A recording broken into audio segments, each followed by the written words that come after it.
अस्सलाम वालेकुम किसान भाइयों, मैं हूं बिन्यामीन शौकत और आप किसान न्यूज़ देख रहे हैं। गंदम, चावल और गन्ना वगैरह ये ऐसी फसलें हैं जो आपका गुजारा तो करवा सकती हैं लेकिन आपको अमीर नहीं बना सकती। अगर आपने ज़राअत से पैसा कमाना है तो फिर कुछ हिस्से पे आपको गैर रवायती फसलें काश्त करना पड़ेंगी, तब ही जाके आप ज़्यादा पैसा कमा सकते हैं। कमर्शियल स्केल के फार्म्स की मजबूरी होती है कि वो ज़्यादा रकबे पर इस तरह की जो गैर रवायती फसलें हैं वो नहीं लगा सकते, उनको कैश क्रॉप्स पे जाना पड़ता है। लेकिन छोटे काश्तकार जो हैं, जिनको लेबर का मसला नहीं है, जिनके ज़मीन के ठेका जात नहीं हैं, जिनको घर से ही लेबर की सपोर्ट मिल जाती है, उन काश्तकारों को अपने ज़मीन के कम से कम 20-30% पे ज़रूर गैर रवायती फसलें लगानी चाहिए। आज की फसल जो है वो बड़ी अहम फसल है, पाकिस्तान भर में उसकी डिमांड है, इंसान भी खाते हैं, जानवरों की फीड में भी उसका कुछ हिस्सा इस्तेमाल होता है। जी हाँ किसान भाइयों, बात हो रही है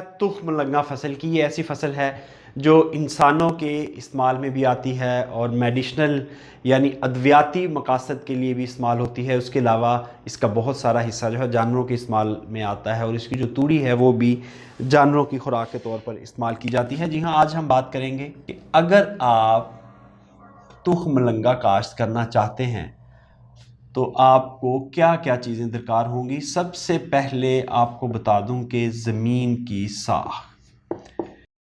किसान भाइयों, हर ऐसी ज़मीन पे काश्त की जा सकती है जहां पानी खड़ा ना होता हो, मगर आपके पास पानी दस्तयाब होना चाहिए, क्योंकि जब इसकी काश्त करनी है, काश्त का तरीका मैं आपको बताऊंगा प्रोग्राम में, लेकिन अभी इतना बता दूं कि जब आपने काश्त करनी है इसको भरवा पानी चाहिए, जो नॉर्मली रेतले इलाके में मुमकिन नहीं होता।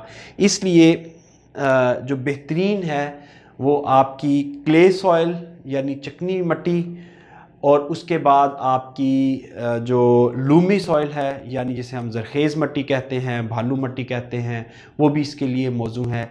और रेतली ज़मीन पे भी ये हो जाता है, मगर आपको एक दफ़ा पानी वहाँ खड़ा करना पड़ेगा।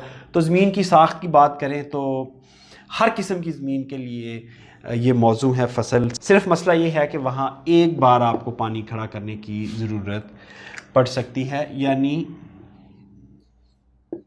हर किस्म की ज़मीन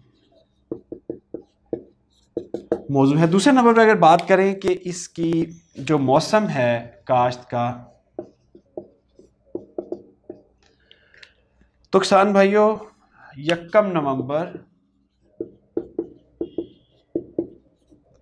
से आखिर नवंबर तक इसको काश्त किया जा सकता है। ऐसे इलाकों में काश्त ये नहीं होती तुख्म लगों की फसल जहां मौसम बहुत ज़्यादा माइनस में जाता हो दर्जा हरारत, या ठंडा रहता हो, या बर्फ़बारी होती हो, या इंतहाई पहाड़ी इलाके हों। तो ऐसे इलाकों में ये फसल अच्छी पैदावार नहीं देती, इसलिए ऐसे इलाकों में लगानी भी नहीं चाहिए। अगर फ़ी एकड़ पैदावार की बात करें तो नॉर्मली 8 से 10 मन पैदावार हासिल की जा सकती है, मगर हमारे काश्तकार जो इसे काश्त करते हैं वो 6 से 8 मन लेते हैं। वजह सिर्फ ये है कि कुछ मैनेजमेंट प्रैक्टिसेस जो हैं वो ठीक नहीं होती, इसलिए इसकी पैदावार कम आती है। वरना इसकी जो पोटेंशियल है वो 8 से 10 मन है। और फ़ी एकड़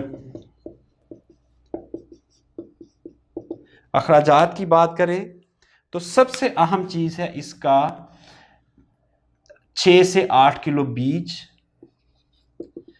जिसकी कीमत तकरीबन 10,000 रुपये है। इसके अलावा DAP 14,000, यूरिया की इसको एक बोरी चाहिए जी, 4500 रुपये रेट है। और ज़मीन की तैयारी जो है वो भी कोई करीब 5,000 रुपये का ख़र्चा है। ये कुल मिला के इसकी जो फ़ी एकड़ लागत है किसान भाइयों, ज़मीन का ठेका अभी हम नहीं डाल रहे, किसान की मजदूरी नहीं डाल रहे, लेबर नहीं डाल रहे, लेकिन ये जो बाकी चीज़ें हैं सारी इसमें शामिल हैं। एक चीज़ और है थ्रेशर। थ्रेशर जो है वो भी कोई 20,000 रुपये का ख़र्चा है फ़ी एकड़। तो ये कुल मिला के कोई 60,000 के करीब बनता है। ये 60,000 आपका 1 एकड़ का ख़र्चा है तुखमलंगा काश्त करने का। अगर आप ज़मीन का ठेका इसमें डाल लें, ज़मीन का ठेका, तो फिर ये करीब 1 लाख आएगा। मैं दोबारा आपको बता दूं कि इसमें जो हमें खादों की ज़रूरत है वो बिजाई के वक्त 1 DAP है, 1 हमने दूसरे पानी के साथ इसे अगर पानी लगाने की ज़रूरत पड़ी, वरना हम फोलियर करेंगे यूरिया। 4500 रुपये यूरिया की 1 बोरी की कीमत है, और ज़मीन की तैयारी 5,000 रुपये है, थ्रेशर 20,000 रुपये है। ये इसके कुल अखराजात हैं। और अब आ जाते हैं जी, इसकी जो मार्केट वैल्यू है 8 से 10 मन अगर हम पैदावार लेते हैं तो इसकी मार्केट वैल्यू जो है वो क्या है, और हमें फ़ी एकड़ कितनी बचत आएगी, यानी इनकम साइड पे आ जाते हैं। तो जैसे मैंने पहले बताया कि इसकी जो पैदावार है वो आराम से 8 से 10 मन है फ़ी एकड़, और इसका जो फ़ी मन रेट है वो 40 से 50,000 रुपये है। ये आम तौर पर मार्केट में ये रेट चलता है। ऊपर नीचे पाकिस्तान में जो सिस्टम है आपको पता ही, ऊपर नीचे होता रहता है, लेकिन बहरहाल 40 से 50,000 इसकी जो प्राइस है इस वक्त 50,000 है, 50 से ऊपर ही है। तो किसान भैया, दूसरी बात ये है कि इसकी कभी भी डिमांड कम नहीं होती। तीसरी बात ये है कि ये एक्सपोर्ट हो जाता है जितना हमारे पास। तो किसान भैया, इसकी अहम बात ये है कि आप जितनी भी प्रोडक्शन कर लें, ये लोकल मार्केट में इसकी बहुत डिमांड है, और फिर इंटरनेशनल मार्केट में ये एक्सपोर्ट भी हो जाता है। तो इसलिए आप ये मत घबराएं कि ज़्यादा हो गया तो क्या होगा। ये गंदम की तरह इसकी सूरत हाल नहीं होती, ना ही चावल की तरह।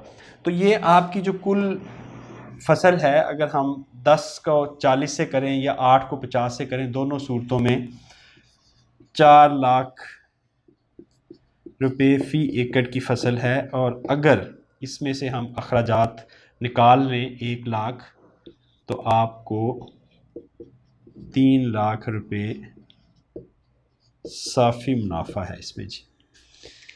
अब कोई भी ऐसी फसल, गंदम पे आप जितनी भी मेहनत कर लेते हैं, वो आपको किसी सूरत बहुत अच्छा रेट भी चला जाए तो किसी सूरत आपको 50-60 हज़ार रुपये से ज़्यादा फ़ी एकड़ नहीं देती। तो इसलिए मैं हमेशा ये कहता हूँ, बल्कि एक मैं आपको वॉरेन बुफे की एक कोट है, वो कहता है कि don't put your all eggs in one basket, कि अपने सारे जो अंडे हैं वो एक टोकरी में मत रखें, झटका लगा तो सारी टूट जाएंगे। Put your eggs in different baskets, कि एक को चोट लगे तो दूसरे बच जाएं। तो इसी तरह आपके जितने भी एकड़ हैं सारों को एक फसल में मत झोंकें।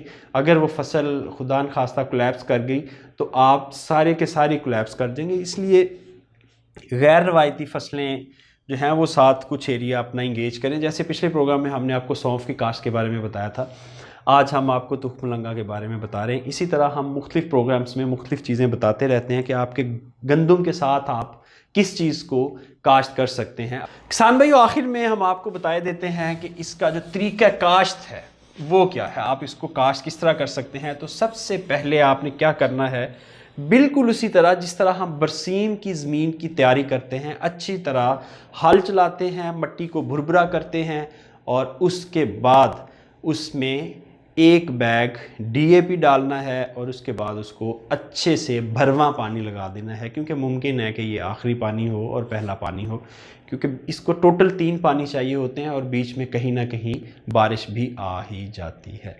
तो किसान भाइयों, भरवा पानी लगाएं। जब ज़मीन पानी चूसने के करीब हो तो 6 से 8 किलो फ़ी एकड़ बीज का इसमें खड़े पानी में छट्टा कर दें। जिस तरह हम बरसीम या लूसन का छट्टा करते हैं, उस तरह आपने ज़मीन में खड़े पानी में इसका छट्टा कर देना है, और बस यही इसकी बुआई थी।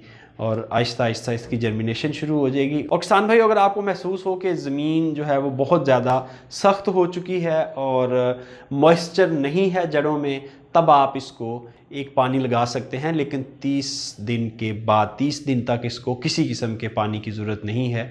उस वक्त अगर आप पानी लगा रहे हों तो 30 से 40 किलो जो यूरिया है वो आप साथ अगर फ्लड कर देते हैं पानी के साथ, तो उसके बहुत अच्छे नताइज मिल सकते हैं। और अगर आप हाफ बैग इस वक्त एसओपी का डाल देते हैं फसल में, तो यकीनी तौर पर आप जो है वो 10 मन फी एकड़ की दौड़ में शामिल हो जाएंगे और आपका प्रॉफिट जो है वो ज़्यादा अच्छा आएगा। ये था आज का प्रोग्राम, उम्मीद करते हैं आपको पसंद आया होगा। इजाज़त दीजिए, खुदा हाफिज़।